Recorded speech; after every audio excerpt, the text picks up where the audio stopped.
Hello and welcome to the Cooperative Game Chat. That is a tentative title. Uh, my name is The Wiz. I'm along here side with... My name is Zero, and just a long time video game player, but partially moonlighting as a video games speculation analyst for the industry. And I just love watching the industry trends. Yeah, I guess I can call myself that too, huh? Yeah. You're probably the only person I can think of who can really just kind of keep up with my industry chatter on my Discord server when I post about some of the news articles that come up and everything. What you have, what it is really is stomaching going through all of the articles and everything and just coming up with an idea of your own. And I can see why some people would say, I don't want to read Kotaku, I don't want to read Polygon, for God's sakes, please don't make me read Polygon. Yeah. And they say, I want nothing to do with that. But I can spout my opinion. Like, no, you can't really do that. You have to know what all sides are saying at all times. So, Yep.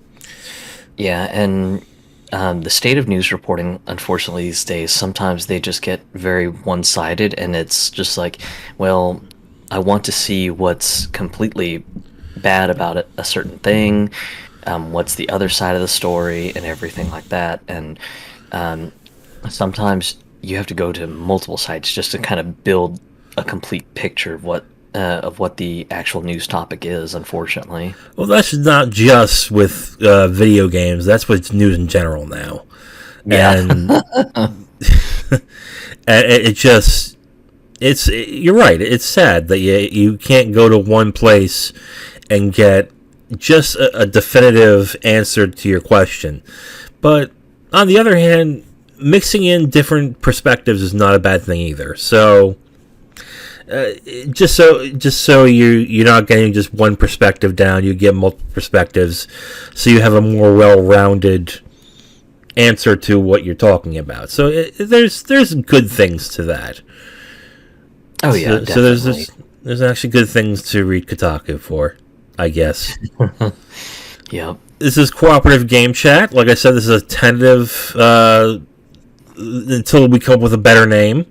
But we thought now would be as good time as any to get into our our long-time business of talking about games, playing them, and speculating what the business is going to be like in the next couple of years. So, Oh yeah, definitely. It's an interesting landscape, especially since the industry has changed so much ever since we were back in the podcasting business very, very many years ago. so before we get into all the juicy speculation and everything that's been going on the past, let's say, couple of weeks, today's date is the 25th of January. If you want to know, so if something big happens, and it probably has happened, if we haven't talked about it, that's why.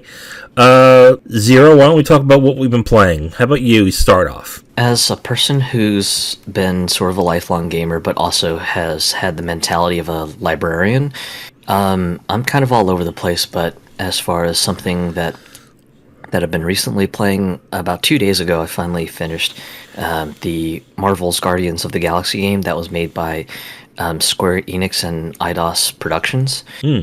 And as a person who's not just a really hardcore comic person and who hasn't really jumped into all of the Marvel movies, I mean, I've barely gotten two movies through out of the whole the Avengers Oh wow, quadrilogy, really? I guess. So that should give you an idea of just how much of a casual movie and comic person I am. But as someone who's not super deeply entrenched in the Marvel media stuff, I thought it was a fun ride for the entire game. I do think some of the platforming was very aggravating and very bullshit because just something that looks like you should be able to dash and jump, somehow it'll be like, oh, sorry, you just didn't make it, and the game doesn't give too clear of indicators on when the best time to jump is.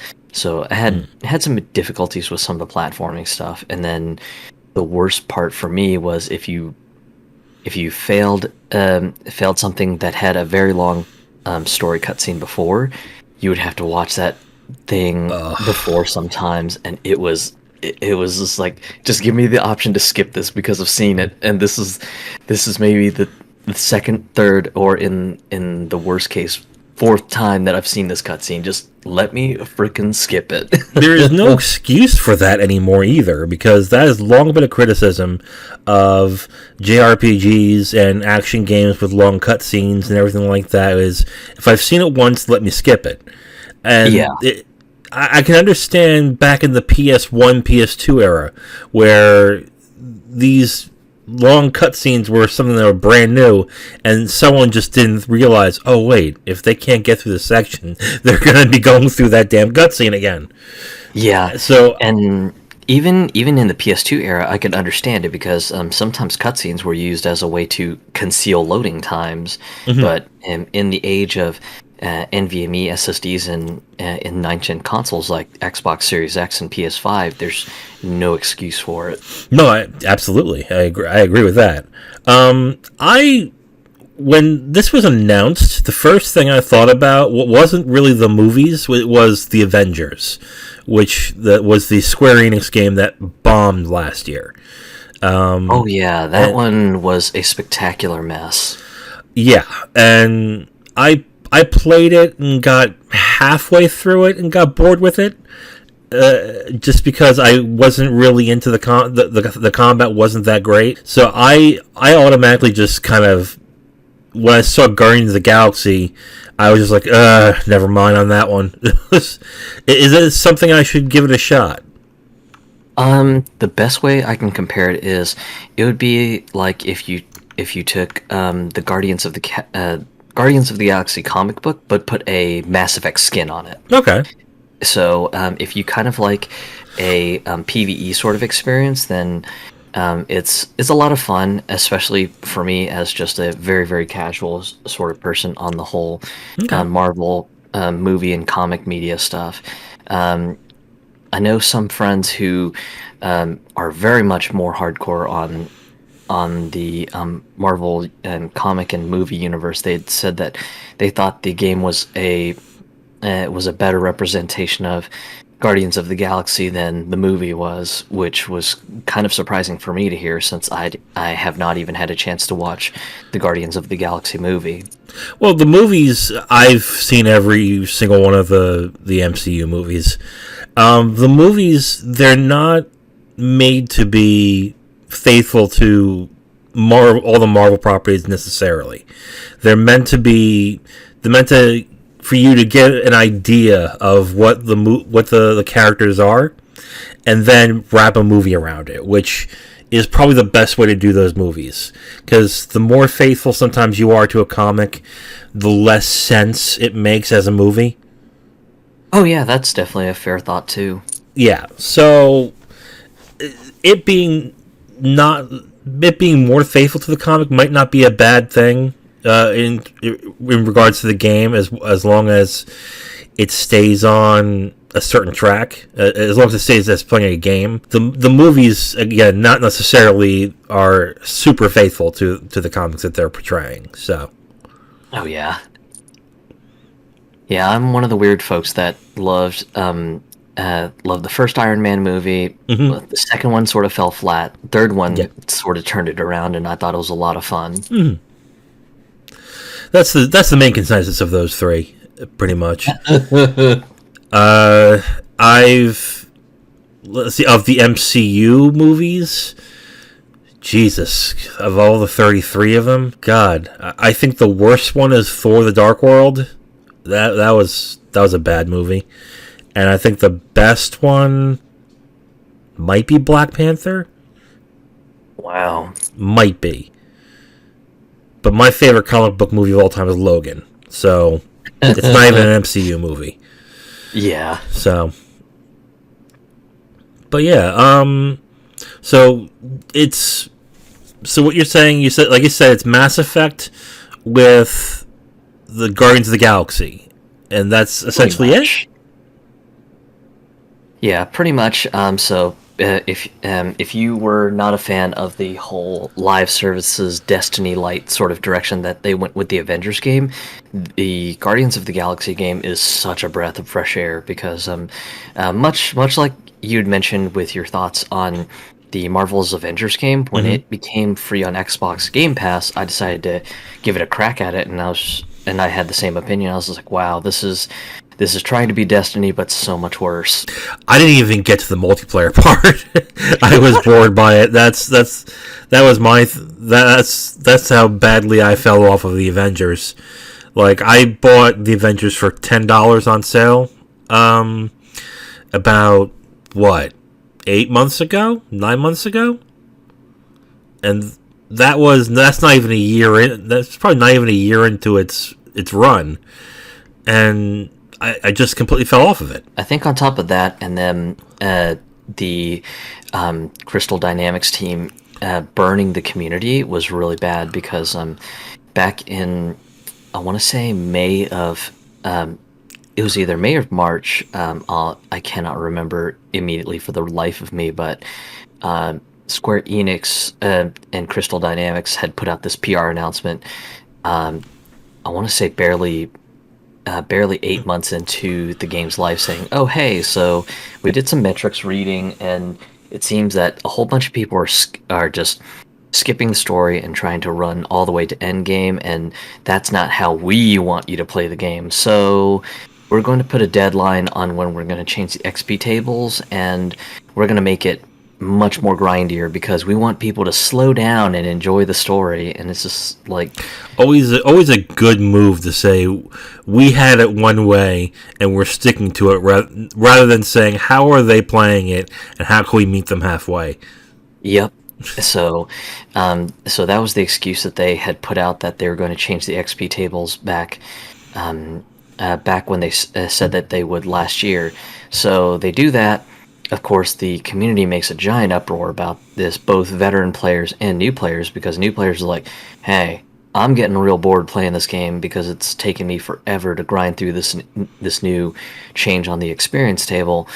Screw this! I'm not going to waste my time." And then, of course, veteran players are saying, "And hey, I love this game personally, but people are dropping like flies. You got to change the XP table back because this is not helping the player community numbers, and at this rate we're going to have dead lobbies for some of the end game raid content with all the good weapons and stuff." And of course, the Crystal Dynamics team put out some mealy mouth excuse on social media saying, "Oh, no, no, no, but you don't get it. It's good in the way we see it, but you guys don't see it because you guys are looking at the trees and you're not looking at the entire forest." So that was one thing that led to another thing that bombarded it, the game pretty drastically, which was, I believe it was August of last year. They debuted a essentially pay to win item, which was an XP booster, and then something that was basically a gold booster in the game that helped you farm up more cash faster. Mm-hmm. And of course, this completely went contrarian to the little player promise that they had made right before the game released, which was, "Hey, we will have a microtransaction shop, but we will not sell any pay to win items, including things like experience boosters or in-game currency boosters, because we feel that that would upset the balance of the game." And here they are, um, literally almost close to a year since the game had been out, and they've already broken that one community promise that they said that they would never step into. Mm. And of course, just the community throws a fit. They're just like, "Hey, guys, what about that little promise you made? Why did you break this?" And of course, they're just like, "Oh, well, just we get some people just don't have the time to sit through and just grind through and level up their characters. So we figured that this would be a nice way to offer a convenient way to speed up their progress." And of course, that angered a whole bunch of people who were mad at them changing the experience tables.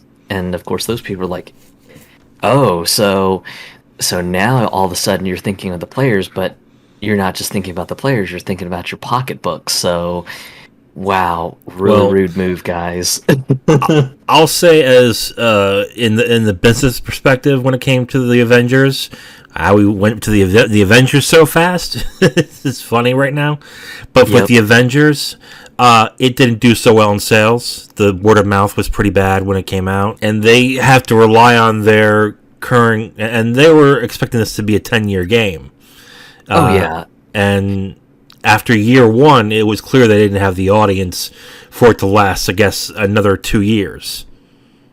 Yeah, and then what makes this whole debacle so funny is um right around September, 1 month after they start selling XP boosters and gold boosters, they end up putting out a message in September saying, "Hey, so you guys, as the player community, might be right on these boosters, so we've decided to just go ahead and remove them from the market, and we have learned our lesson. We will not tread that territory again. So, thank you for being patient with us, and yeah, we'll look for other ways to kind of jazz up the game and make it interesting, and we'll get back to you soon." And well, ever since then, it's been radio silence Yeah, from what I can tell. I think, and hasn't Eidos Montreal? Was it Eidos Montreal that did that? Yes, Eidos of Montreal was the team spearheading the game. They're already on a new project right now. Yeah, I think yeah. so. So I think it's safe to say that that's dead now. I mean that they're probably killing that pretty much right now, as Oh far as I yeah. could see. I mean, the only way you can make more out of the Avengers is to put more money into it and make more story content. Which Yeah, make I more money, make more story content, do something to try to get more engagement out of it. And unfortunately, with just all the goodwill pissed out the door, I don't really think it's going to be easy to drum up interest and just get a whole bunch of new players who have heard nothing but doom and gloom for the game to come back. there's so many interesting things about the Avengers as a business model and everything that they did wrong. That it would be interesting to deep dive into that and to really assess A, what they did wrong, B, what they could have done right, and C, what other studios can use as a template later on to avoid such pratfalls. But they seem to have made mistakes all across the board, from the announcement of it to its release. Because even the release, if I recall correctly, the release was also pretty much rushed because they had bugs when the game first came out. Oh yeah, you had things like people would have their characters fall through the floor, and and and it would just be like, well, great, I can't finish the level because I fell through the floor, um, and just all sorts of really weird things. And I think the most telling issues of the Avengers game was really just they they had a lot of weird problems that were problems in Destiny 1 or even Gear 1 of Destiny 2. And it's just like, did you guys just not play what quite literally is your competitor? Because if you thought to slow down, you might see that your competitor made very similar mistakes, and you could have really fixed a lot of these mistakes had you observed your competitor. But it seems you guys didn't even do that. Which competitor specifically was it that they should have then modeled after? The Destiny? Yeah, Because in my even Destiny opinion, has they. some huge problems. Oh yeah, I mean, I no longer play it, but I mean, Destiny is its own gremlin that I could talk for hours on. Yeah, But same here. yeah, yeah. Okay. So, but yeah, if you were not a fan of the Avengers live service game, then Guardians of the Galaxy is definitely a nice change of pace because um, there's no live services madness. I think the deluxe edition just gives you a couple more extra costumes. So if you're a big if you're a big Marvel fan, then the deluxe edition is not absolutely essential, but I mean, if you're just kind of like, hey, I want the extra costumes because they sound like something really cool, then Hmm. it's the extra price at MSRP is not worth it. But I would definitely wait for a sale since I'd actually picked up the deluxe edition on the Xbox Thanksgiving sale since the deluxe edition was down to like $39. Yeah, MSRP for games. We were gonna talk about this. Might as well talk about it now. MSRP for games is not worth it in general. If you really if you really are an avid gamer, if you're only buying one game a year, MSRP might not hurt so much. But Yeah. like if you're like us, I think we talked about this before we started up the call. We don't buy games $70, $60 anymore. We wait until they're on sale, unless they are games we are looking forward to, and we must play day one. Oh yeah. I just have hated the industry trend towards $70 as Mm. just the base price of a game because just um I think the reason is complete bullshit because uh I know right before PS5 and Xbox Series X came out, there were a whole bunch of publishers trying to make the bullshit excuse of, oh, just we need to increase costs because development has increased costs. So, we have to increase the base price because it's just the nature of the business.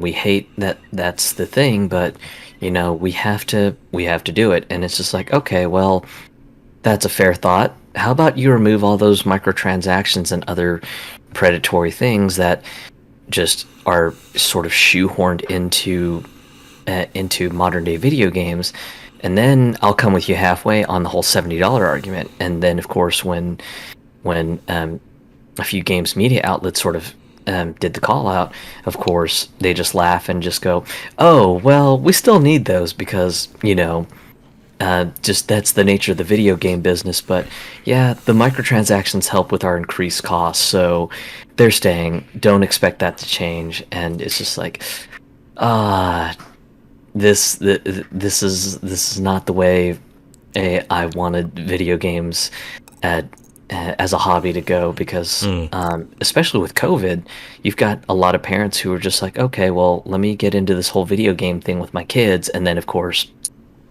some of those parents may have been longtime video gamers until recent adulthood and stopped, and then of course the first thing that they see is the sticker shock of just how much games have increased in price with the new $70 price point. Then you've got a season pass to worry about for all the DLC content that's coming out for the game, and uh, then of course logging into the game being bombarded with things like, oh hey, you don't want your character to look like a total plebeian, do you? So you should gamble in these cool loot boxes because look at these flashy costumes and all this stuff. You don't want to look like a total noob or a plebe online, do you? And it's just, I'd imagine most parents are just kind of like, wow, what in the world happened with video games just being like 50 or $60 and just being a complete game to,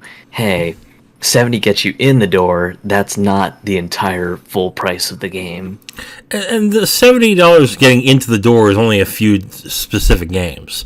They're the sports games, which is rifled with all of this stuff. That you have to, you get the $70 game, but in order to play certain modes, you have to spend more money.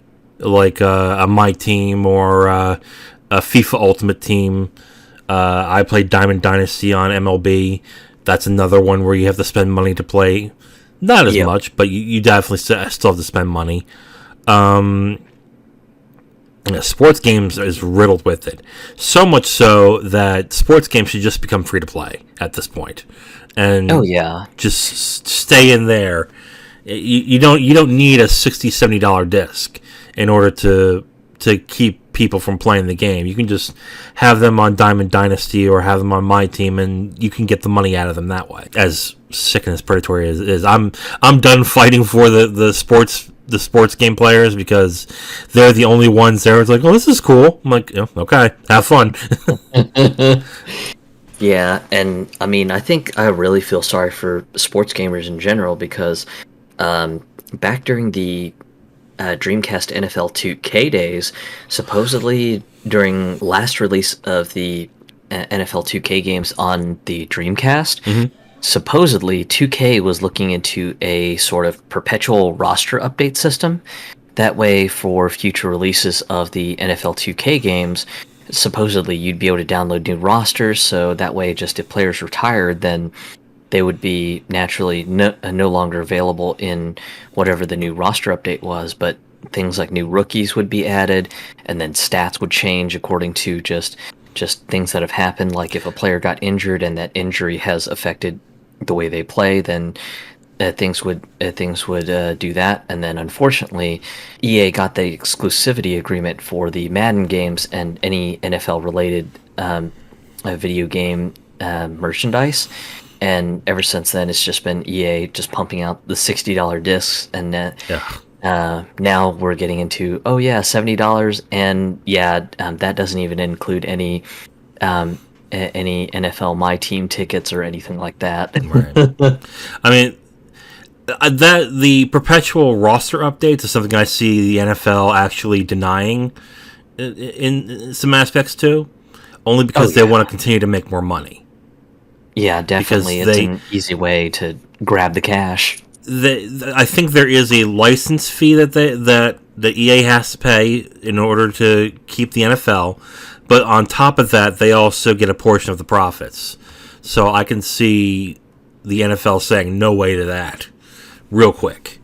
Oh yeah, I mean, I definitely see the business side of it, but yeah, just on the consumer end of it, it's just like, wow, I really feel sorry for the sports game players, because it just seems like a grand ripoff. Again, I agree, but anytime someone tries to fight for that and says this is BS, you shouldn't be doing this, they're like, oh, but I like it, and no one does anything. Yep. I mean, have you? When I got into sports games real bad about 5 years ago. And what I do is I go on to YouTube and find gamers that are playing the same games I'm playing. Right. And the amount of copium with these YouTubers who say it's okay that you have to spend $100 extra more to play NBA 2K, or you can grind, don't whine. Just no life the game for God knows how long, so you can get all those characters that you want.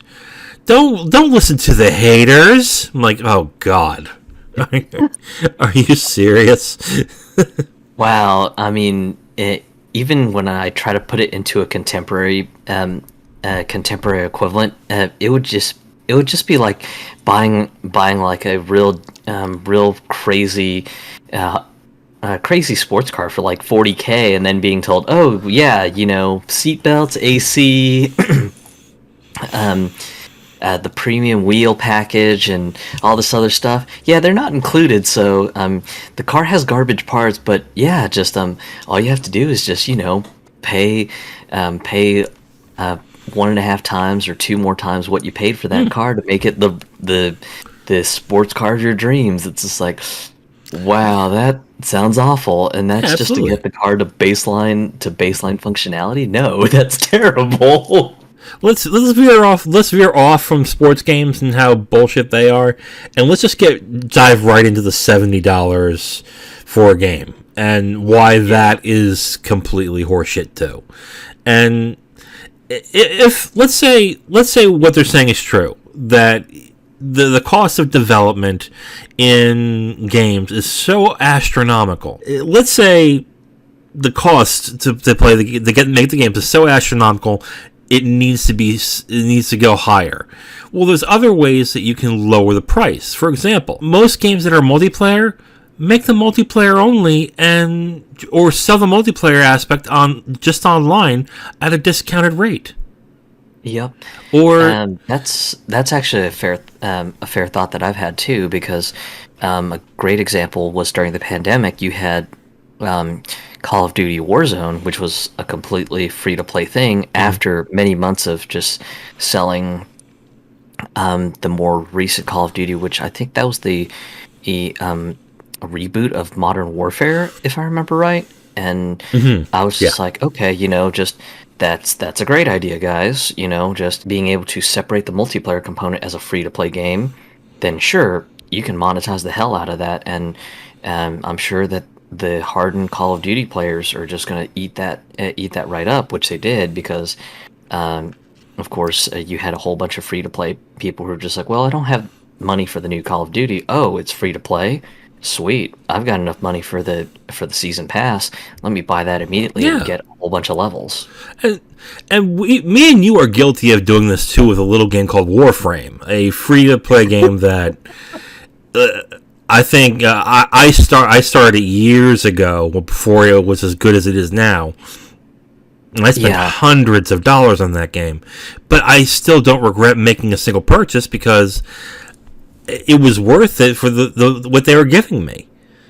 Yep. And I mean, it was kind of a fair trade-off. Hey, you can either put a lot of time into the game and earn things slowly, or hey, if you like something such as one of their little Prime Warframe packs, then you can do the whole Prime Warframe pack kit and caboodle for, I think it's $130 now, Hmm. where you get all the Prime Warframe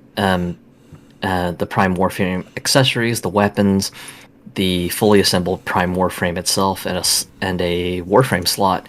But in addition, they also gave you just a fat bag of platinum to boot. Yeah, For anyone not familiar with Warframe, platinum being the cash currency that you can use to buy stuff in the cash shop, or you can use it to buy things that players sell on sort of a open marketplace and everything. So for me, just I'm the same way. I've spent quite a lot in Warframe over the years, not so much in the last 2 years, since I haven't really liked where the game is going, but that's something for another day. But I think really the most expensive purchases were just, at least for me, were just the giant Warframe packs with the primes and everything. The last one I think I ever bought was the Chroma Prime one, but I just love Chroma Prime. He's a Dragon Warframe of all things. I didn't realize they made a Prime for Chroma. Okay, but let's, and if you're sitting here saying, well, what if my game doesn't have multiplayer in it? And what if they can't branch that out? First off, single player games should not be $70. Yeah. Like $70, if at most, if it's an RPG, or if it's something that literally needed a lot of time in the oven, I could see myself paying $50 for it. Yeah. And I think with the whole counter argument that some people bring up, well, just single player games are expensive. It's just like, yeah, I get that there's a lot of dev time for single player games, but at the same time, just when you have games that come out and literally have a season pass on day one because they're still not finished developing content, it's just like, why? Why subject us to the tease of additional content, especially when in some cases you've got games that will do the tease for additional content and a pending season pass is going to come out, and then of course the rug gets yanked out.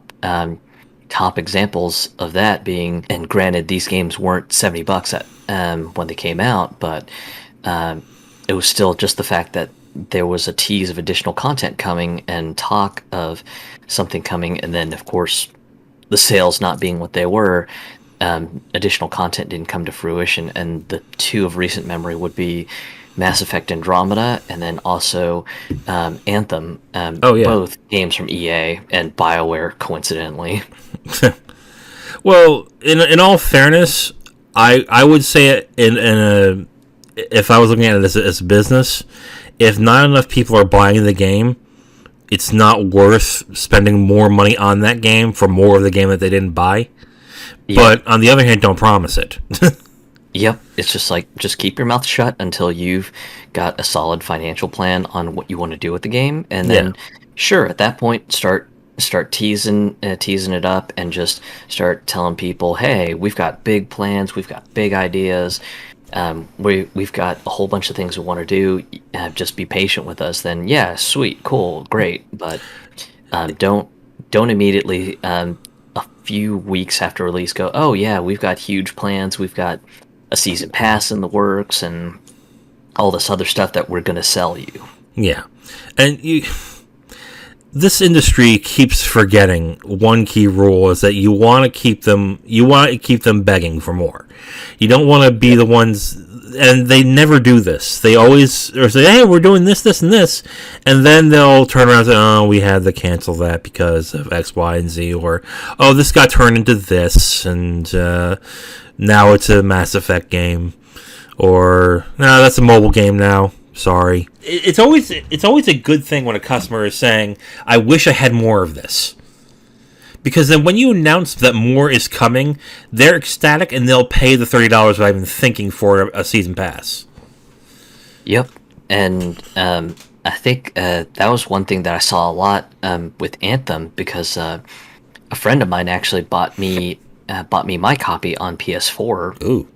Because they were just like, oh, just, I love Anthem. You got to play it with me. Just I hate playing with some of the folks online, because when they find out I'm a girl, they're just like, oh, screw you, girl gamers suck. So she bought me a copy, and I was just like, okay, sounds great to me. And then of course, I think it was literally 1 week after launch, and everything, and I'd just barely gotten my feet wet with the game. EA makes the announcement of this gigantic stratospheric level roadmap of stuff that they want to do, and I remember just my female friend just bouncing off the walls going, oh my god, I cannot wait, this is exciting, I cannot get enough of this. Yeah. Just, they need to hurry up. And I was just like, okay, well, I hope things are good. And then towards the final announcement of, hey, so we're actually going to pull the plug on this because we didn't really think this game through, and it's not doing great. That was probably one of the biggest days for her to just lament the loss of Anthem and everything, and it was just super upsetting for her, from what I remember. That was bad on you, EA. Yep. Bad. So, but yeah, but back to the $70 game. Like, there are so many ways you can take the price off, or you can take things away. Like for example, I mean, I think we're in the minority now, but are a lot of people still buying physical games?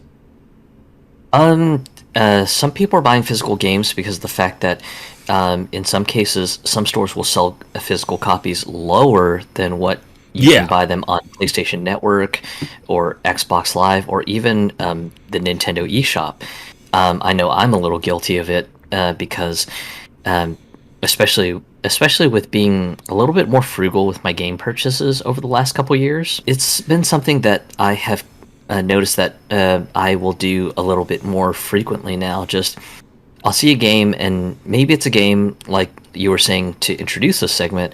It's something that I'm excited for, but maybe the day one or the day zero reviews that have finally cleared the reviewers embargo finally crack open, and let's say this game that I was super excited in gets sort of a lukewarm response, or a, hey, this needs a little bit more TLC and love, consider buying the game later. Then in that point, I'll just go, okay, well, just, I guess I can wait on this game, no big deal. And then 6 months, 8 months, a year later, just the game will be on sale from like Amazon, from maybe one of their gold box deals. It'll be like, hey, so remember that game you were excited for about three months ago when it released. Well, we've got it on sale for 50% off, physical copy. So buy it up when you can, and it'll be like, okay, sounds great to me. Let me pick that up. Yeah, I know I'm 3 months late, but doesn't matter because I got it for half price instead of paying the $60 or in some cases $70 for stuff that's on PS5 and Series X. But yeah, that's what I've noticed that I've been doing lately as a value-minded gamer. Now I'll just be like, ooh, this game is not doing so hot. Okay, well, I can sit and wait it out and see what happens in the next 3 to 6 months and see if the developers turn the game around. And then in some cases, physical copies sometimes have extra bonuses that are really neat or really exciting to see. Like the one that I regret missing out on um, to to this day is the recent pre-order for Pokemon Legends Arceus. The Pokemon shop, or excuse me, the Pokemon Center in New York City, they were doing pre-orders for it, and the pre-order incentive was that you got a little plush Arceus with the game. And for me, I was just like, okay, just that's a game that I'm relatively excited for. The initial opinions seemed really good, and had I thought to just go ahead and just do the pre-order, I would have just pre-ordered the Pokemon Center copy, just for the Arceus plush. But unfortunately, just I missed the window, and they locked the orders out and said, "Yeah, so we're not doing any more pre-orders. So, tough luck." Yeah. All good points, Zero. But the one thing that always gets me with the $70 price, $60 price point is as soon as the game is released, how long does it take for it to go on sale?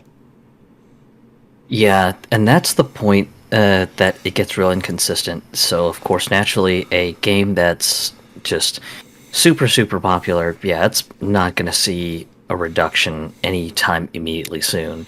And then you've got games that, of course, may not have the greatest reception, and those will be something that'll just sort of nosedive on the price, and it'll be like, okay, well, um, didn't do so hot, so we gotta slash the price and get the copies out the door because we don't want this game sitting on our shelves collecting dust. So basically, just you've got those scenarios, and then even a game being super popular isn't necessarily a bar for them uh, being, I guess you could say, it's not a total bar from them being in, invincible from being hit with a price reduction because I want to say I saw some smaller shop that I guess is like a wholesaler that had posted on the Verge's deals section that they're already selling pre-orders for Pokemon Legends Arceus for I think $45 as long as you have a super secret coupon code. So, and so you have stuff like that, and that sort of alters when I can I end up choosing to buy something because it might be something that I'll look up and go, wow, that's really below market price. I should go ahead and pick this up. I just look at basically stores and when a game comes out, and it almost seems like a month after they're out, they're already down to $40 to $50, or depending on the system. So I think, what was it? Guardians of the Galaxy. I bought it a month after it was released. You know how much I paid for it? How much? $30. Wow. $30 for the PS5 version. And maybe I'm just good at looking for deals, but that really shouldn't be if you're so cash strapped that you need the game to be $70 in order to pay for whatever, unless the $70 is being paid for, well, the way the bulk pricing works, it's usually $60 a copy is what the stores are paying, and then the stores charge us $70 in order to actually recoup some of the money back. But even then, that shouldn't be. there's so many ways that you can take the title off, or you can take you can save more money and take the price off the title. So, I mean, think about it. There's no instruction manual anymore. The plastic that they're using is not the most expensive plastic in the world. No. They're using Blu-ray and 4K Blu-ray discs that are cheap. There's nothing in the packaging, unless you get a special edition, that recognizes that these need to cost more money. So you're essentially paying $68 on markup for... I might be going overboard there, but you might be paying $60 just on what you're doing on a physical game. Yep. And then if you go all digital, you're still paying $70, which has always been ridiculous. Because you're not paying for any of the physical accoutrements, and you're not paying for any of the middleman dealings you have to deal with by having a physical product. You're paying it directly to the customer. So it makes no sense that it's $70. Yeah, and I mean, I'll have some. I'll see some arguments online from folks who will just go, "Oh, well, the digital copy has to be $70 because just that money goes directly to the developers, and it just shows a clear misunderstanding on how the whole thing works. Because a lot of the online marketplaces, 30% of whatever the price listed for the online marketplace's price goes directly to the marketplace holder. Right. So 30% for Steam, 30% for PlayStation, 30% for Microsoft's Xbox marketplace, and then 30% for the Switch eShop, and that's a fairly standard going rate. So that's already 30% going to the digital publisher essentially, and then you've got all sorts of other fees like for whatever the server maintenance cost is for storing the data for the digital distribution of the game, publisher cuts if the game is published by another publisher that's not internal to the video game developer studio, and then all sorts of other overhead. And it's just like, if you were saying that a Joe consumer needs to pay full price online because that's just the nature of the business, I might be able to swallow it a little bit easier if the argument was made for the $50 price point, because at that point I'd be like, okay, fair point. I'm aware as an IT person, servers cost money, and that you also have to pay people to maintain the storefront, so there's a human cost to it. So I get it, cool, $50, great. But when this whole move to $70 is being pushed, it's just like, okay, well, how much of that is really going to the developers? Because that seems like an awful lot of gravy on top, and it sounds like that gravy on top is going to some bigwig executive in a C-suite. I honestly care less where it's going to. All I know is that the price, it's too much to me. Yeah. To me, you can tell me that the $70 is 30 of it's going to upper management. I don't care. It should be $70. It should I understand that with most discs, I think it's with most games as a $60 price point. It's 40 goes to the developer, 10 goes to the middleman or to the storefronts, and I think 10 goes to just processing, I believe. Yep. That might be wrong, but I look at the loads of 4K Blu-rays that I have of these PS5 games, and I'm seeing no difference in how they're packaged or how the discs are when it comes to pressing them. I see no differences. And if you're telling me the difference isn't in the games you're playing, I don't see that either.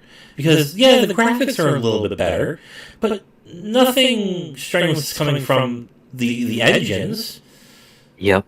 we're still using ID4 for Call of Duty. We're still using uh, all the old engines for all the Bethesda games. If you're telling me you're spending all this money on getting all these new engines and fixing all this stuff, then maybe I could see keep it at 60, but not at 70.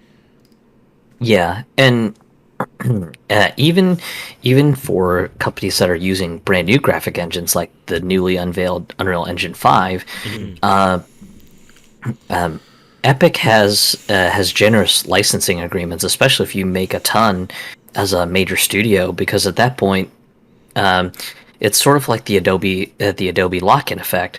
Epic doesn't want you to ever stop using Unreal Engine, so if the cost is seen as a little bit too high by a big studio, I imagine that there's probably some sort of retention rep at Unreal who's freaking the heck out, going, "Okay, well, what do we got to do to sweeten the deal for you to stay on Unreal?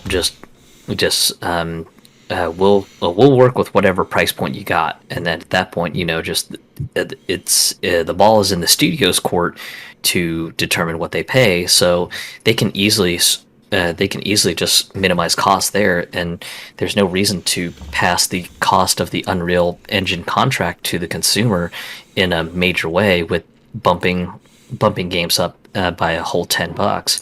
But I'm just a person who's on the internet speculating on this. Okay, Zero. So you had a topic that you wanted to discuss on here, so I'm going to give you the floor and go ahead and let it rip. One of the big pieces of news that broke out literally earlier today was just the fact that Nvidia is having to abandon its ARM purchase deal.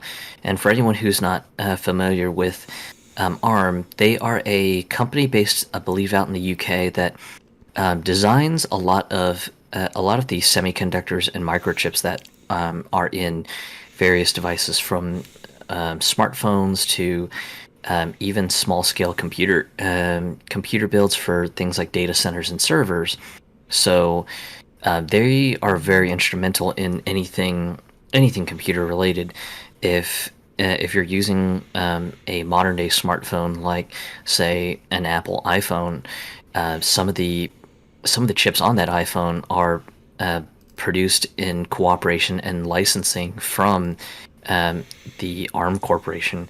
So this would have been an earth-shaking deal, because everyone knows Nvidia as sort of the big one of the big gorillas in the graphics field, from their graphics card being just put into every top-tier gaming computer. So instead of just having to rely on just designing their own chips, they could recruit the power of the folks on the ARM side of the business if the merger were to have gone through, and basically just had them just design some cutting edge new graphics chips and start leapfrogging ahead of their competition, which would be Intel with their new Arc series graphics cards, and then AMD with their I guess they're calling them Radeon still, the Radeon graphics cards and things like that. Yeah.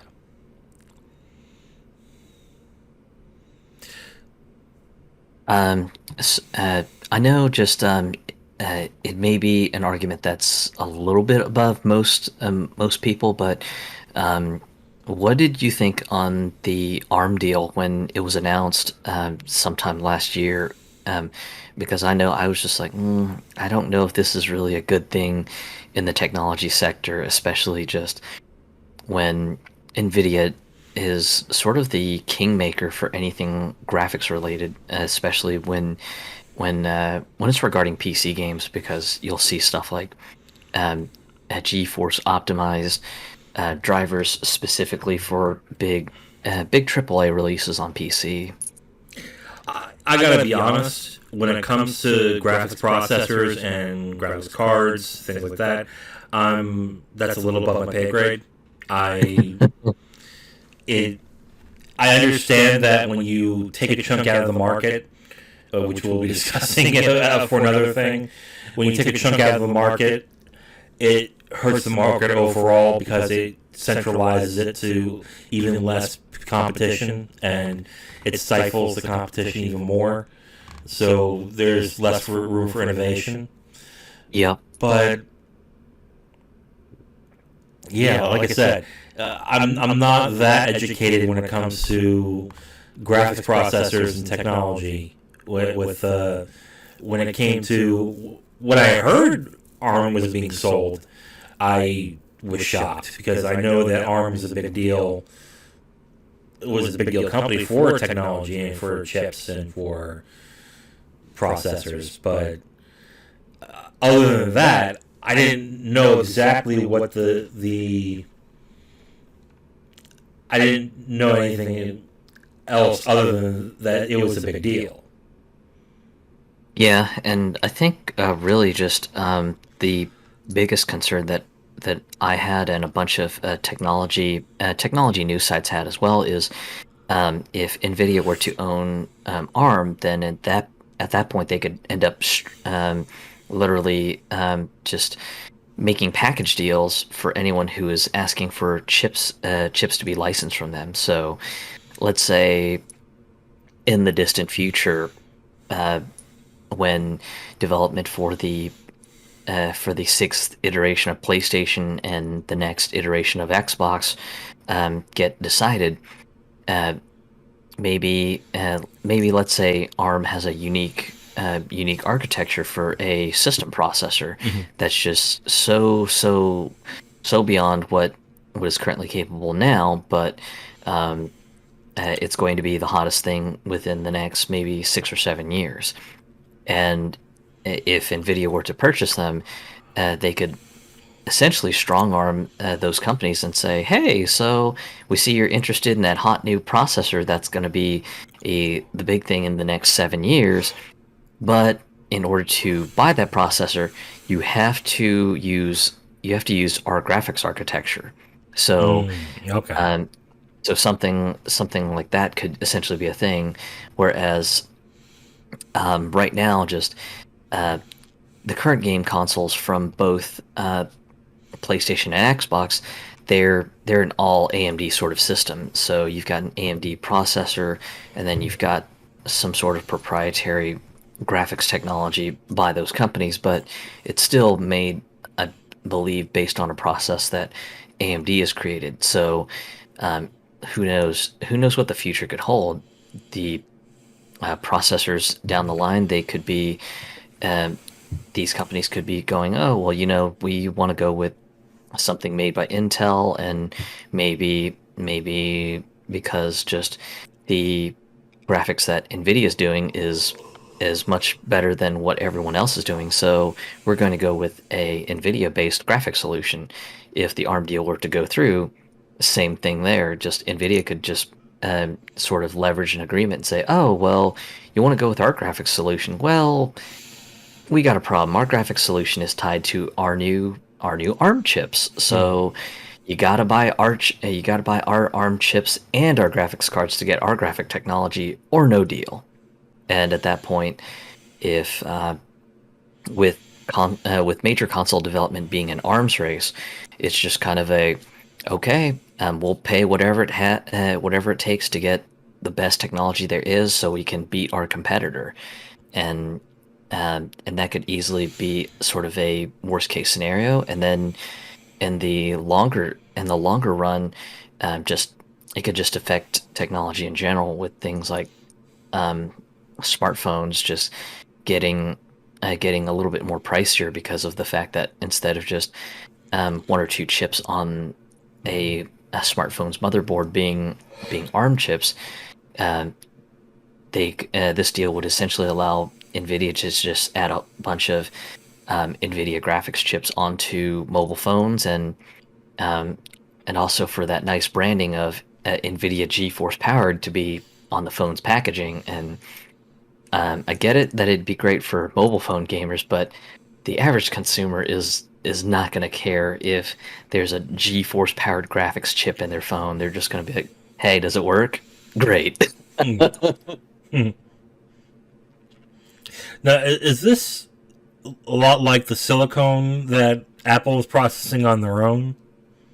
So the Apple M1 Silicon chips, Mm-hmm. they were designed by ARM, but instead of licensing the design from ARM, Nvidia just said, "Hey, we want to own the design completely. So here's a fat stack of money. That way, we don't have to deal with yearly licensing fees, and we can have complete control of the design." Right. So that's sort of what Apple did. But I would presume that if Nvidia were to have been able to complete this purchase, that they could have just muscled out anyone who's thinking of doing the same thing as Apple did with their new M1 chips, and been like, oh well, we're no longer allowing you to completely buy out the rights to ch- um, a chip or a semiconductor that we co-design. So you'll have to suck it up and pay our licensing fees. And if you want continued development, you're just going to have to suck it up and just know that this is an inevitable part of the business. So the basic fear is the strong arming and basically the lack of innovation that could come from doing this. Yeah, that's really sort of the long-term implications that were my concerns and the concerns of many other technology journalists. But um, I think the deal was valued at $40 billion or something. So it was quite a lot of money on the table. And with the deal not going through, I believe Nvidia will be paying a penalty of 1.8 billion to ARM because the Ooh. purchase is not going through. So that's still quite a lot of money to lose just because the deal fell through from regulatory approval. Because I believe the FTC in the U.S. was suing to halt the deal, Mm. and then also one of the regulatory bodies in the UK was also doing the same thing because they were just going, no, this has huge implications on the competitiveness of semiconductor manufacturers and development. So we have to halt this deal in good conscience. Okay, so I mean, you don't really need to know much about ARM technology and what they do to know that this could possibly be a bad thing for video games and for technology in general if it were to have gone through. Now, are there talks that ARM is still for sale? That maybe another company will swoop in, maybe a Chinese company that's looking for more technology base? Well, I definitely don't think it'll be a Chinese company looking to scoop them up No. because of um, the whole ban that the U.S. government has for any companies that produce microchips for the U.S. government Mm-hmm. and any technology devices. So definitely don't think ARM will be going to any Chinese companies. And if that were to happen, I could imagine just um, a lot of a lot of technology companies would be just fleeing the arms ship like rats from a sinking ship to try to find some sort of American-based production company to design chips and stuff like that. Um, if I remember right, the Japanese uh, holdings company SoftBank is their owner, Mm-hmm. and uh, the owner of ARM had said that he would rather have the company sort of independent of a tech company owning them, mostly because just he was afraid of deals like this deal that's happening that coincidentally got canceled due to regulatory supervision. So as far as where it's going to, the last news bit that I heard and read right before we started recording was uh, that SoftBank had taken discussions to a private direction on where they would be going with the potential sale of the company. Hmm. So regardless, ARM is going to be for sale. It's just who it's going to go to is going to be the question. Yeah, that's really going to be where things get interesting on who it goes to. Any idea that it could go either to a is it drawn to be in a tech company, or could it be in a more conglomerate company? Personally, I would say I could possibly see it going to maybe a large conglomerate, maybe a company that has its toes in maybe smartphone or tablet technology, Okay. or maybe even sort of like uh, maybe even towards like an OEM direction, like a motherboard manufacturer that's looking to sort of expand its presence or something. So um, I don't think Asus has that kind of money, but maybe something like an Asus out there that has money to burn on just getting their own chip designers or something. Okay. I think really just the more interesting thing will be just uh, the matter of foundry ownership on who ends up buying ARM, because I believe, if I remember correctly, ARM does have a few foundries that they do own, or they may have a large stake in ownership on. So potentially, just uh, especially now with the whole semiconductor shortage, which has been a real thorn for people who are looking for PlayStation 5s and Xbox Series X's. Right. Just um, whoever ends up being the owner of ARM um, would likely have access to whatever foundries that ARM has licensing for. So it'll be really interesting to see where that goes, because if it ends up with, say, like an OEM producer,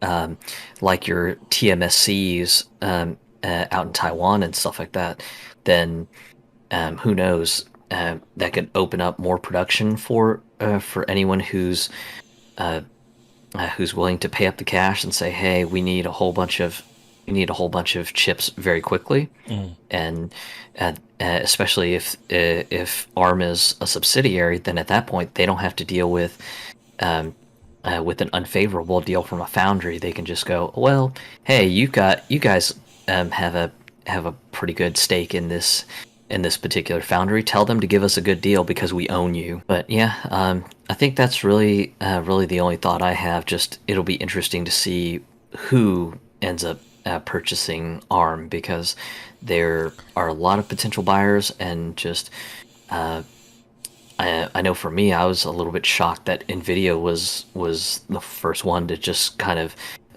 throw their chips on the table. So uh, I will definitely be watching this, because especially with ARM being so involved in so many different technology sectors, uh, it'll be really interesting to see. Yeah, definitely.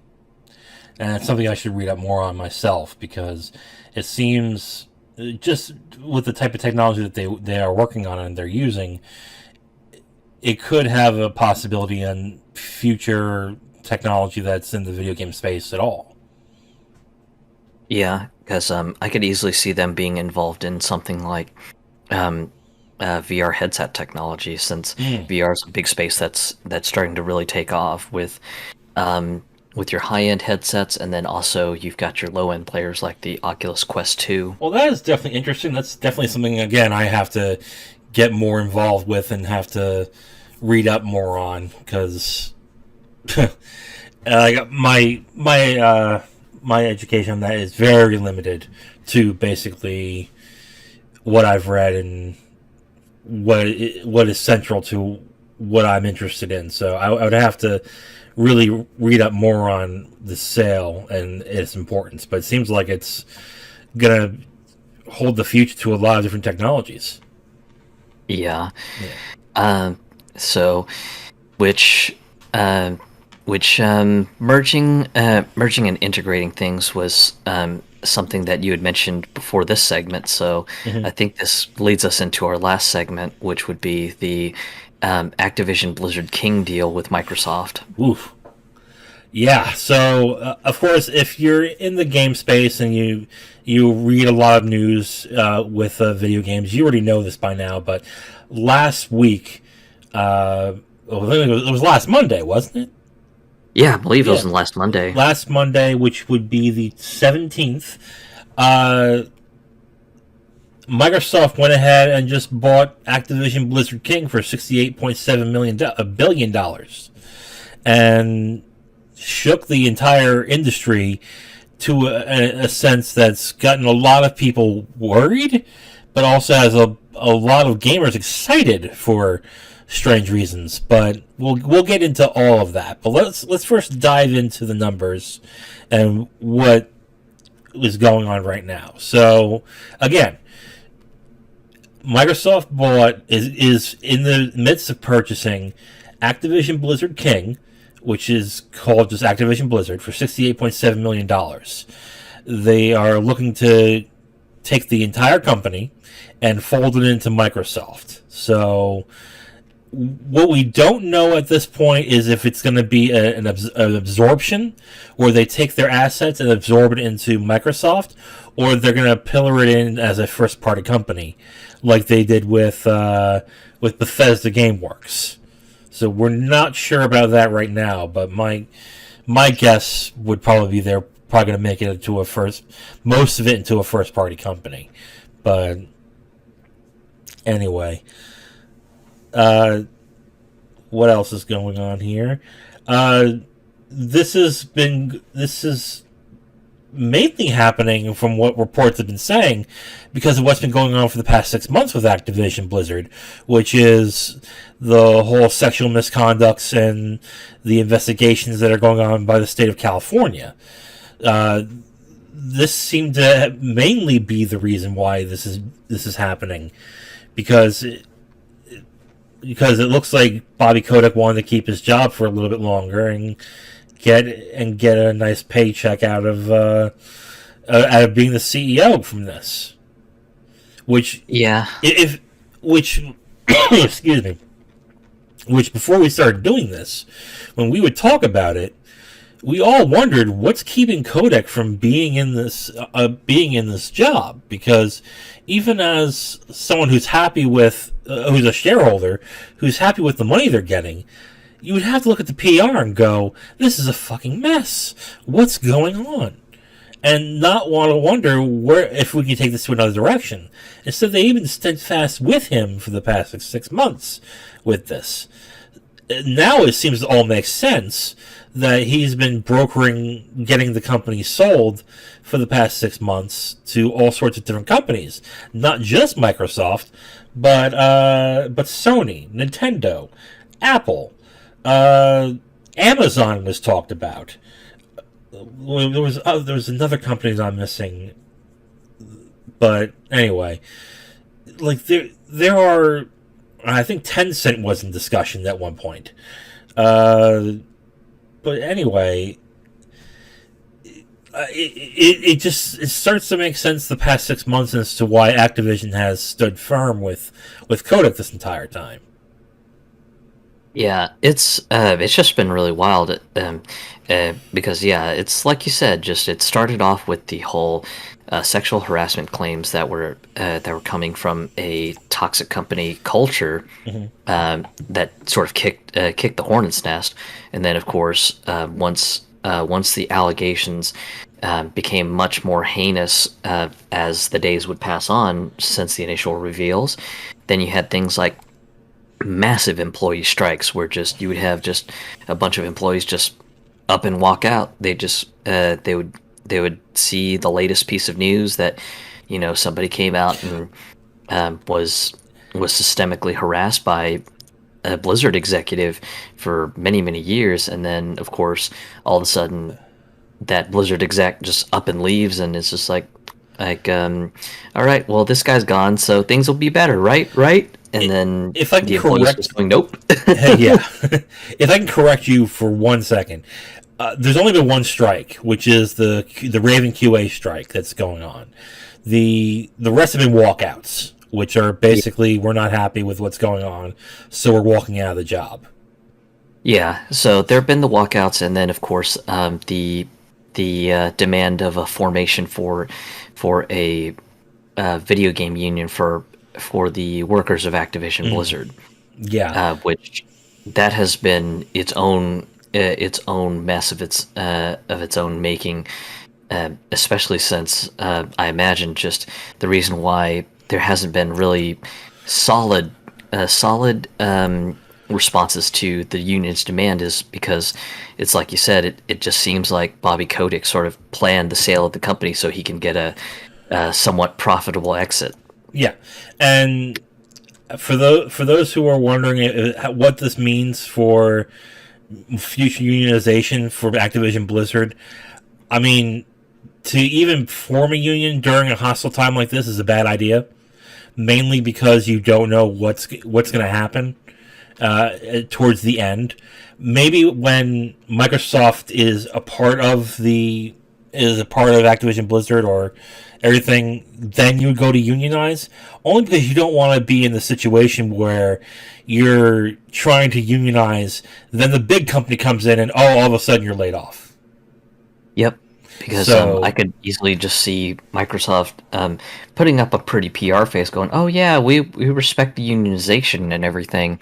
But then, let's say,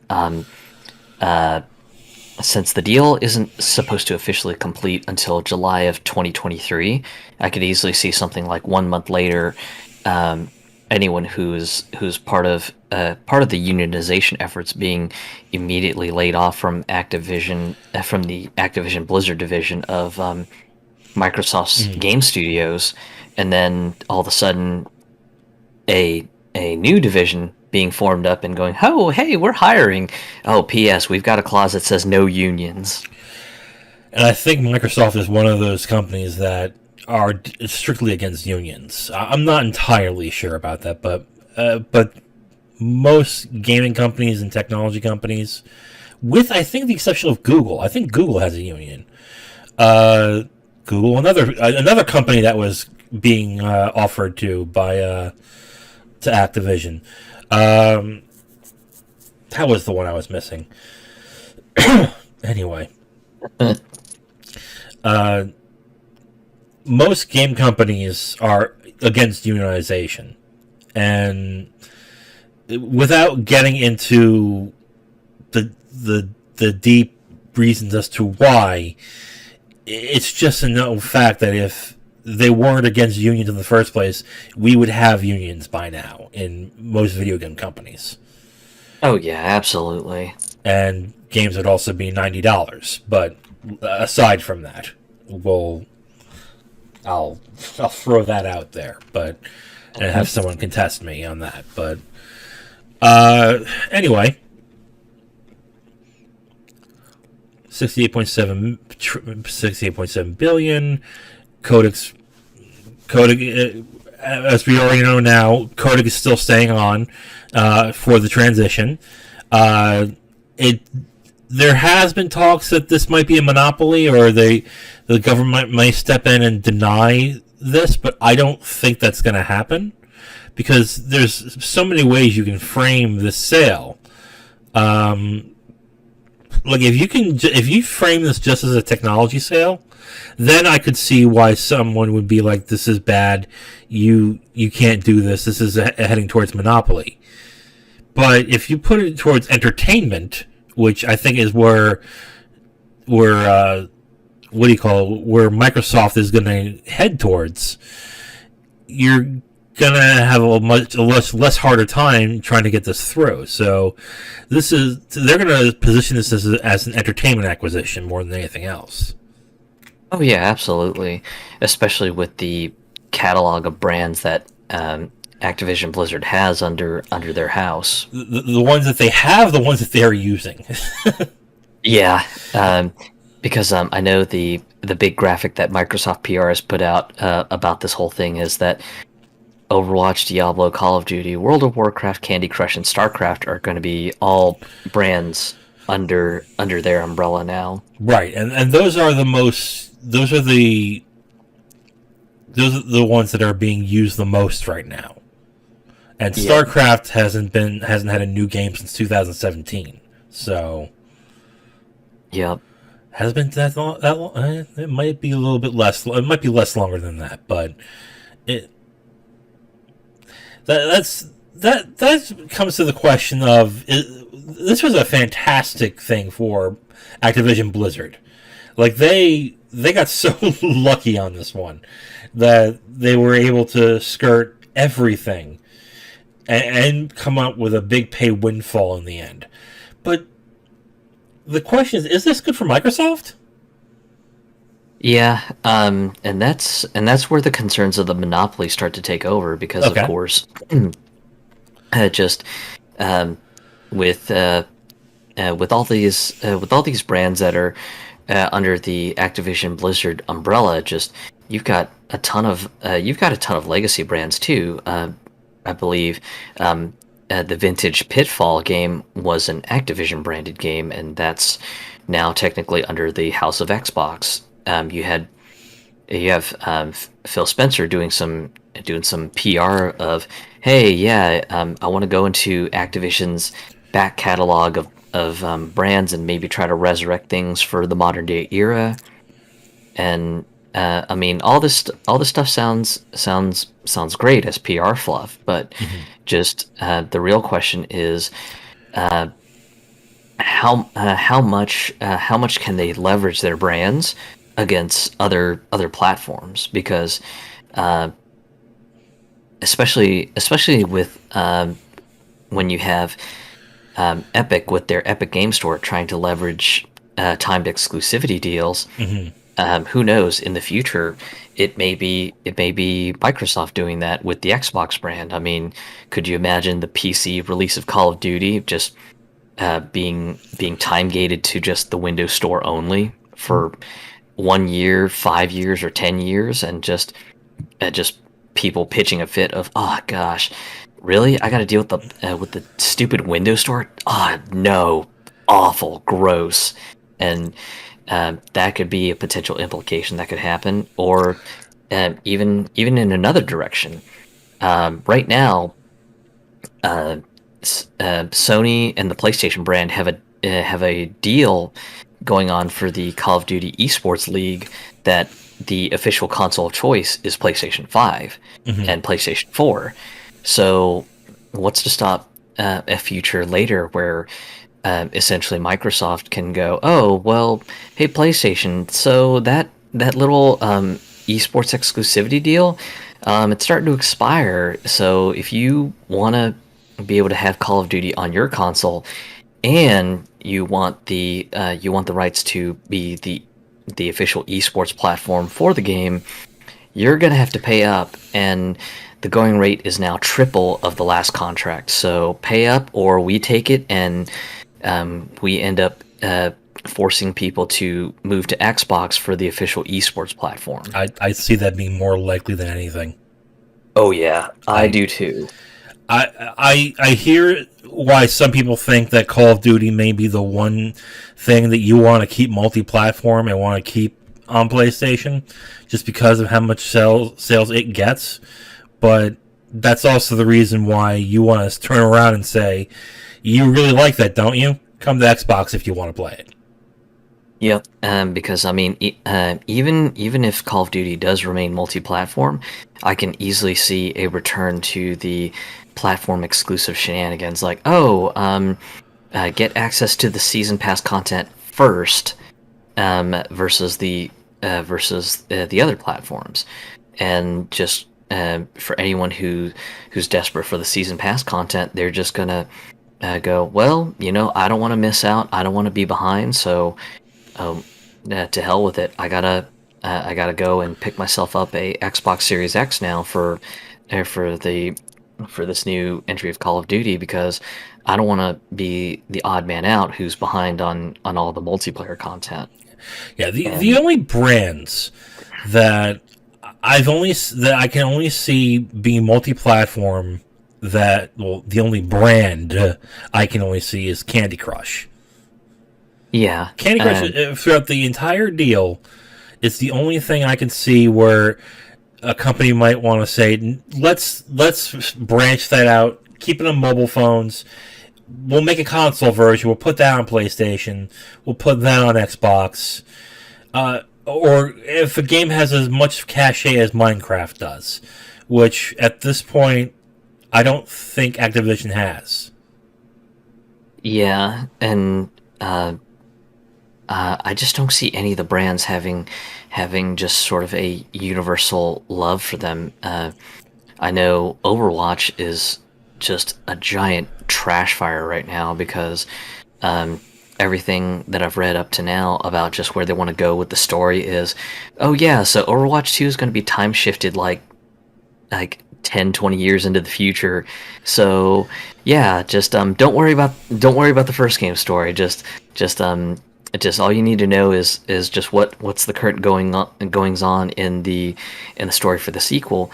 And at the same time, Blizzard had built out so much story and so much lore for a lot of the characters and everything for the first game, which is still I know, and running. half of them are gay.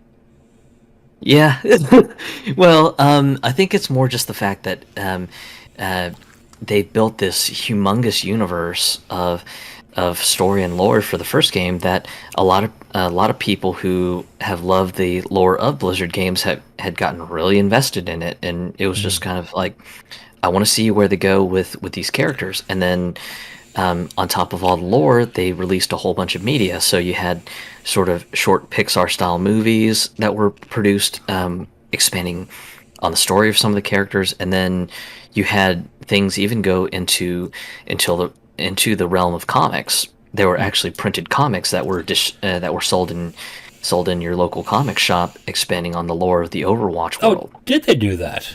I thought Yeah. that was only on the web they put those comics down. Okay. I believe that the printed ones are basically an omnibus of the online comics, if I Okay. remember correctly. Okay.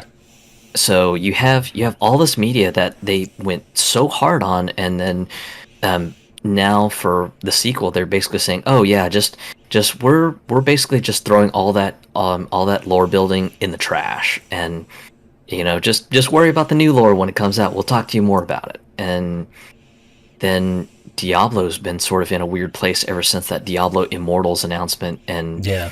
Still the coming, one by the video way. people have made memes about where the guy's just like, "Is this an out of season April Fool's joke?" Yeah. That's still coming, by the way. I think it's on beta in Australia right now. Yeah, I'm actually signed up on my Android phone to get the download for Immortals because I unfortunately didn't qualify for the early beta access, but I still want to check it out, and because it's just part of my whole journalistic integrity piece that doesn't matter what the broader opinion is. I want to actually see for myself if where I feel with the broader opinion of something. So Yeah. it'll be interesting to play once it becomes available. So I'll definitely be checking it out just to see, since it's going to be a free to play thing. But and Diablo 4, while they've made some significant development milestones on it, I just worry that it's just going to be something that's just overhyped and it's going to underdeliver. So, so there's my concerns with Diablo, and then World of Warcraft. There's nothing really much to say about other than Final Fantasy 14's been eating its lunch. Yeah. Oh man. And I was playing Final Fantasy 14 when all my friends were still playing WoW, and I kept saying like, you should play 14. This is so cool. Yep. And mainly because I can play it with a controller. I really am questioning why Microsoft did this, to be completely honest. And not that why they did it period, but why they did it for the amount of money they did. 68.7 billion. You're expecting to get that back in 10 to 20 years? Hopefully. Yeah. I don't see that happening unless Activision Blizzard has a gold mine worth of IP that they still haven't used yet. Because I think like you just said, the rest of their IPs are mothballed. I mean, and all the rest of their minor players, their minor what do you call it? Their studios, like formerly Vicarious Visions, Toys for Bob. I can't even remember Infinity what. Ward, Beanox, Raven, Right. Treyarch. They're either are Call of Duty. They're either Call of Duty or they're supporting Call of Duty.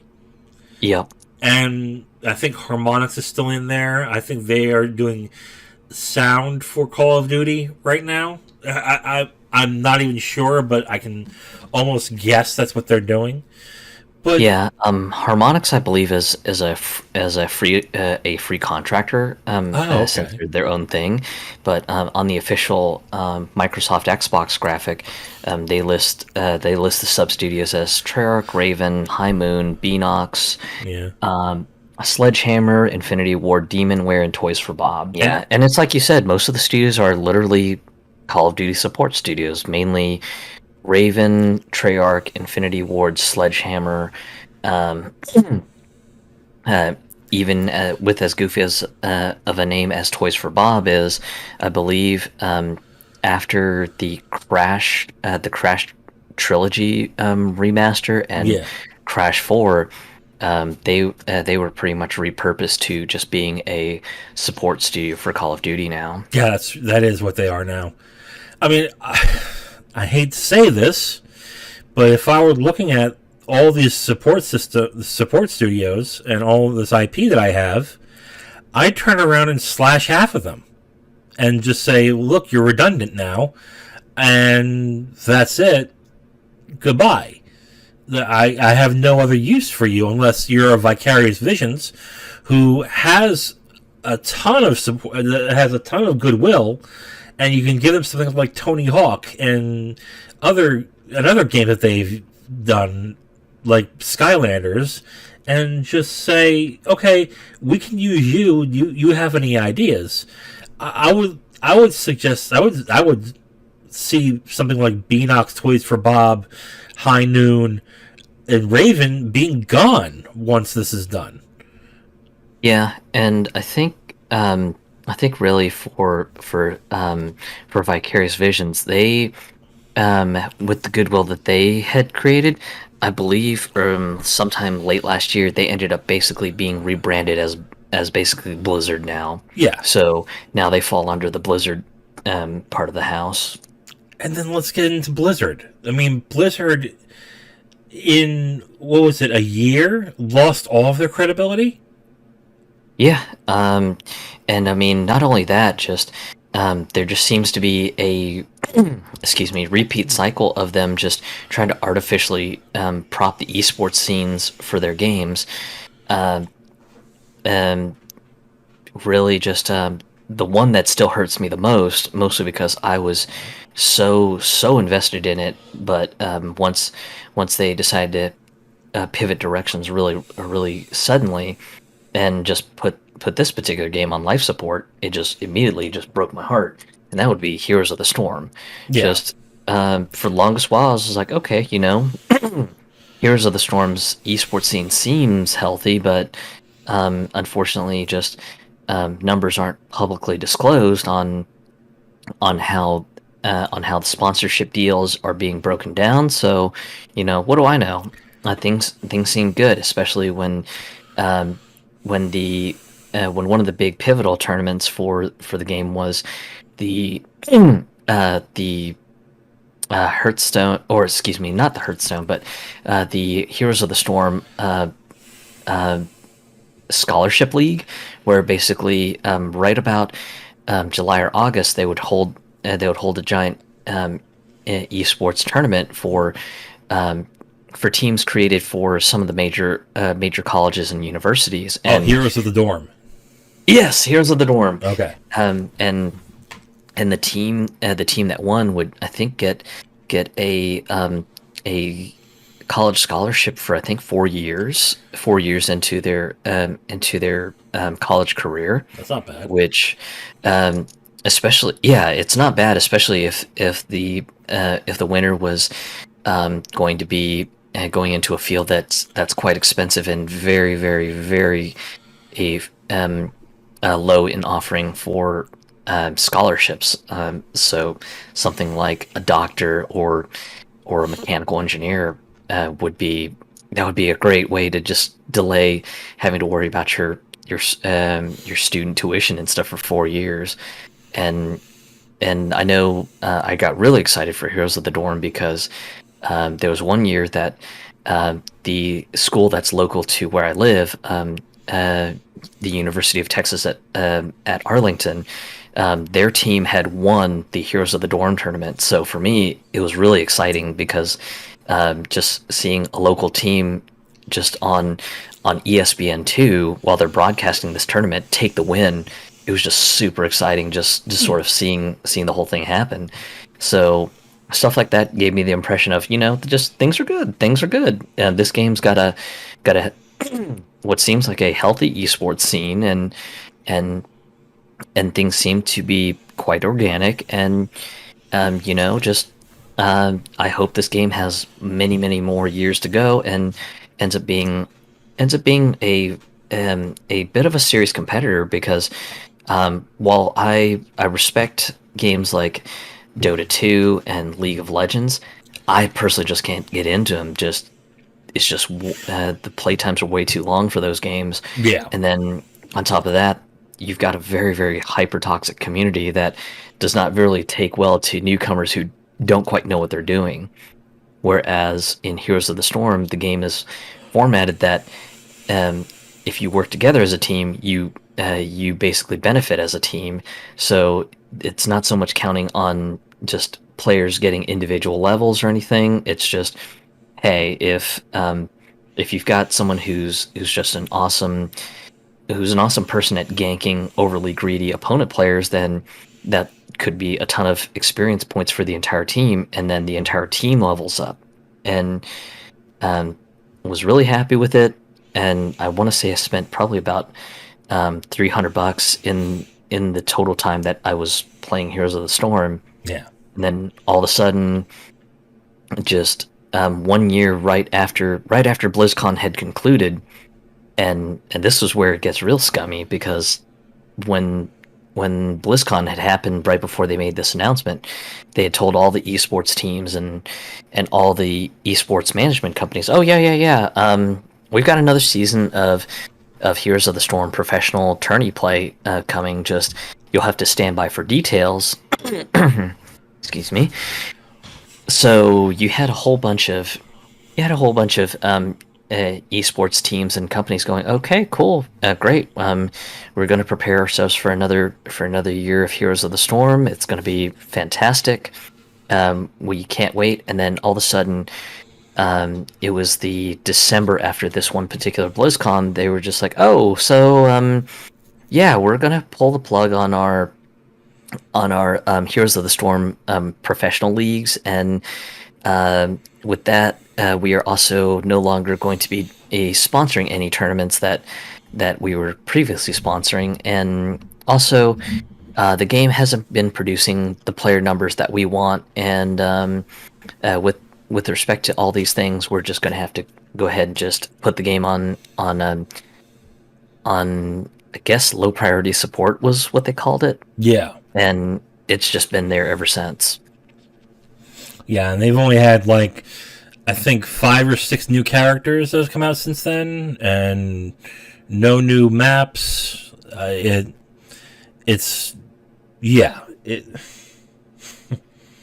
Yeah, so there's that, and then of course there's also, and that's one of their more used IPs.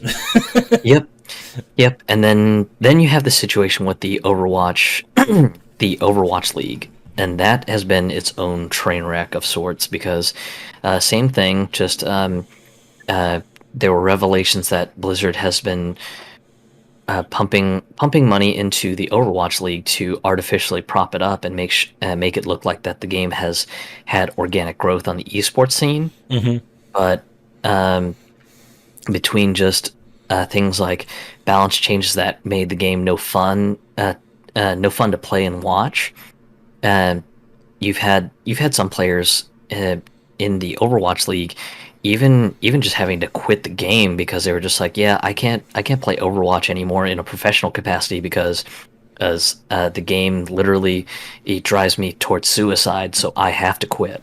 Was one, I believe it was one of the Korean esports players that was on an Overwatch League team. Basically, had to just up and quit because he was just like, I just don't like where Overwatch is going in a professional tournament sense, and it depresses me and it drives me to suicide. So I have to quit for my mental health.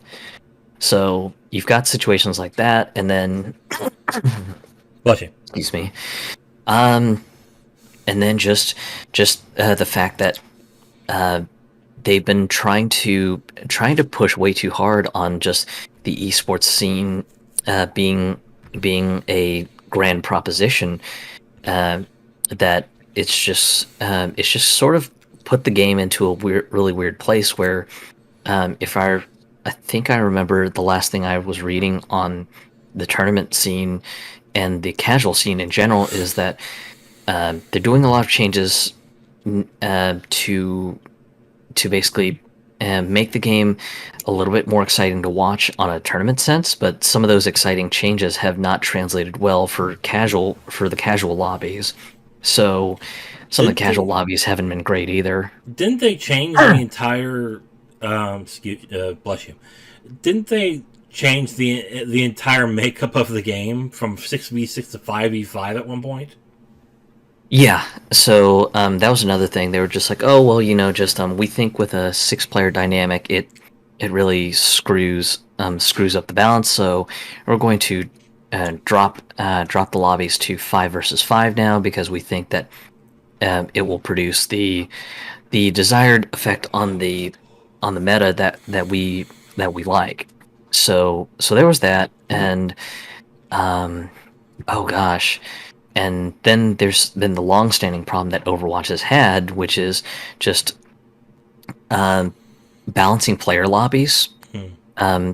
The player lobbies have just had some real trouble with actual balance, and you've had situations where, uh, like recently, I saw something in the Overwatch subreddit that due to Blizzard putting Overwatch on sale during their Christmas sale, Mm-hmm. there's been a humongous smurfing problem where just you've got pro players who will buy completely brand new Overwatch accounts only to just go in and just stomp on newbie players for fun to basically just get that easy win, and they'll do this in ranked, which of course completely screws over the ranking system and Mm-hmm. everything, and unfortunately just they really haven't done anything serious to address the problem, and I'm presuming that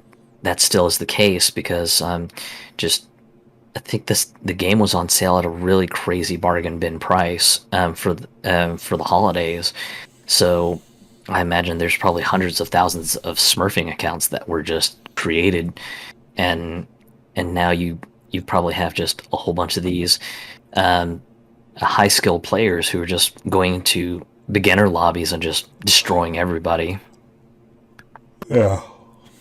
So the point of mentioning all of that is that the games that Activision has aren't in the greatest of shape either. They're, with maybe again the exception being Call of Duty Warzone. Yep. All of the titles either have had their goodwill pissed down the drain or have had a systemic problem of the developers believing that they know better than their player community. Um, I know World of Warcraft has had its more recent fair share of woes with their last recent expansion coming out and having a whole bunch of problems that I believe a lot of the beta testing community had spoken out about and had said, "Hey, please fix this. This is not a fun way to do things." And the complaints went on deaf ears, and Mm. they proceeded with some of these really, really player hostile decisions, even, and that's part of why World of Warcraft is in such crummy shape, and why so many people have just sort of made an exodus to go to Final Fantasy 14 now. Well, that also because 14 is just magnificent, and Yeah. Yeah. um, StarCraft has unfortunately never been a really big seller, but I think part of the reason for StarCraft being in the toilet is semi-related to the Korean tournament scene, uh, because uh, in in the Korean tournament scene, it was unfortunately very, very early on in StarCraft 2, but I think this particular incident just tanked the entire concept of a StarCraft 2 tournament scene. There was a huge cheating scandal involving coaches and players who basically were working with some underground bookies out in South Korea to basically throw matches and win matches at certain pivotal tourney moments, Mhm. um, and basically just the players and the coaches would end up getting a significant cut of money if they followed the desires of the bookies. And when when the South Korean government finally just cracked down on the whole thing, they found out it was a humongous systemic network of just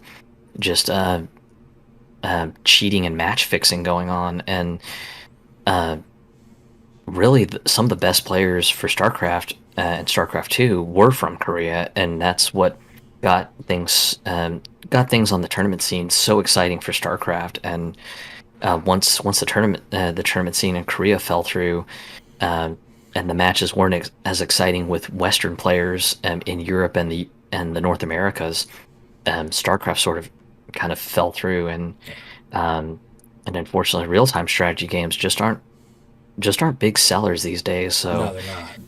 Ever so that since the compounds the MOBA problem. days. Yeah. Yeah. But well, that just leads to the question of, was this worth $68.7 billion just in the face of what they have? And from what I'm looking at, no, it's not. It's you're making an awful lot of speculation that these products will come back and will you're going to put more money and more time into these products to make them popular again to hopefully gain that money back. So the 68.7 billion is just a startup fee for all of these games that need really really big tooling. Like, Yeah. if you were to say, if they were to announce Guitar Heroes come back in 2 years, I think people would be excited, but I don't think it would sell that well. Yeah. You would have Um, to really rethink what exactly you're going to do with a Guitar Hero. Or let's say they announce another Spyro. Uh, yeah, there'll be some people that are excited, but Spyro as a gameplay, as as a game with its gameplay is rather dated. So that's got a limited audience too. yeah. I may be a bit contrarian on this, but Okay. I think the purchase is more sort of a way to hedge against the PlayStation exclusives and everything, because Okay. ever since ninth gen consoles have come out, I've always seen the constant argument of, oh God, who'd go and buy an Xbox? There are no exclusives on Xbox, and if there are any exclusives, well, they're available on PC. So you know what? Just who needs an Xbox? I'll just log onto my Windows gaming computer and play a thing. and Yeah. and that was sort of the thing that drove most people to just sort of fall in with, well, just the console to get is going to be the PlayStation 5. Well, that is true. If you have a Windows gaming PC that's a decent enough shape, it is better than having an Xbox Series X. But how much are these PCs? I mean, Yeah, exactly. me and you both know the prices of what we paid for them, and they're a lot more than $500 on an Xbox Series X. I want a Series X myself, but to me, this is the console war is over. It's done. Like, Yep. It's a publisher war now. I think it's a service war now. Yep, that too. So, but yeah, that's my thought on the whole thing. That just uh, Microsoft sort of shot the first arrow with purchasing ZeniMax Entertainment, Which made with sense. That made sense to me. yeah. So in my opinion, that was sort of the first arrow against PlayStation to say, okay, well, that's great that you've got some of these in-house studio exclusives and soft exclusivity. Um, for anyone wondering what I define as in-house and soft exclusivities, in-house being something like Uncharted with Naughty Dog, since Naughty Dog is a first-party Sony studio, and then soft exclusives being something like Final Fantasy 16, which Square has announced that they will not be bringing over to Xbox, but they are planning to still bring it out to PC. Or no, excuse me, I need to correct myself. Um, it's not coming to Xbox. It may come to PC at a future date, but for the launch of Final Fantasy 16, it'll just be PlayStation 5 only. Yeah. So that would be, in my consideration, a soft exclusive, because there isn't a hard formal contract that Sony signed off on and Square Enix signed off on, saying, "Hey, this is officially going to be a PlayStation exclusive." So I think the ZeniMax purchase was more kind of a initial hedge to try to get some exclusives, especially now with Starfield being an Xbox thing, and of course, just you've got some people who have become overly invested on PlayStation, going off and getting real salty about it, going, well, this sucks. Now I have to go either build a gaming PC that isn't a potato, or go buy an Xbox so I can play Starfield. I hate this, Sony. What the fuck are you guys doing? And so that was kind of the first strike, and then this purchase with Activision, with the Activision Blizzard IP, I think is the second strike against Sony that Microsoft is trying to do, where basically they can, where Microsoft can lean on Call of Duty, a bunch of the Blizzard IP, and try to turn those IPs around to something that basically will have players going, okay, well, I guess I got to go get an Xbox for this, because the best way to play is going to be Xbox, and it's got these brands. Yeah, I guess that's what I'll have to do.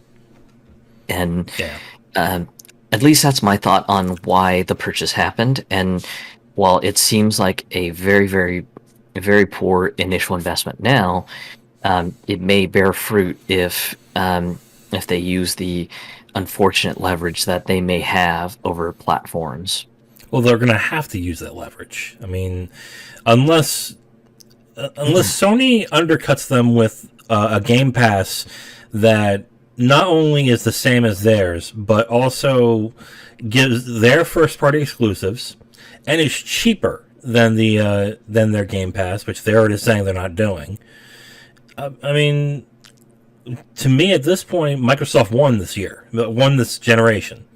And they won it by not having the best games, or having the best console, but by having the best service and getting the most exclusives away from other contenders. Yeah, and if the leaks that have come out about Sony's Project Spartacus, which is their supposed Game Pass competitor, are true, it just sounds like it's going to be a convoluted mess, and Microsoft will win even harder, because the leaks have said that it's going to be the PlayStation competitor of Game Pass will be a 3-tiered plan. So tier 1 being basically all the basic services you get as a PlayStation Plus member, and the price would likely stay $60 for the year, and then I think $15 per month if you're one of those people who end up going with a monthly PlayStation Plus sub. And then tier 2 will offer PlayStation 4 and PlayStation 5 games, like Game Pass, on top of the tier 1 benefits. And then the third tier, the highest tier, that's where they're going to hold hostage stuff like PS3 stuff, PS2 stuff, PS1 stuff, and then potentially some talks of PSP and Vita stuff as well too. And I just look at it going, okay, maybe your tier 2, I could potentially see that being priced at maybe $100 for the year, but then this upper tier that you're hoping everyone's going to buy in on, maybe you can try to get away with it for like 120 for the year, but at that point, you'll have a lot of people kind of questioning that, going, okay, so $120 gets me Amazon Prime, which also gets me Twitch Prime, and there's a whole ton of benefit for that, but yet if I pay $120 to PlayStation, I'm just getting possibly the privilege to play old games, whereas and then cross shopping it to something like the Xbox Series X, where you've got Game Pass, where it's guaranteed that all first party releases will be free to play on release day,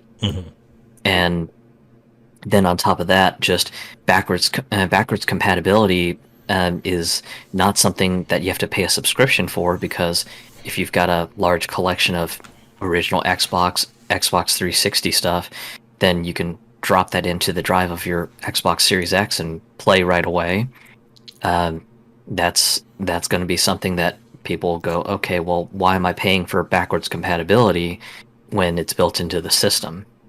So, I just don't know how Sony is going to make a convincing case with this multi-tiered program for their Game Pass competitor, whereas Game Pass now is pretty much just, hey, there's Game Pass Ultimate, it's $14.99 per month, and you get all this stuff. Oh, PS Xbox Live is included, so you don't have to worry about buying a separate Xbox Live subscription to play online.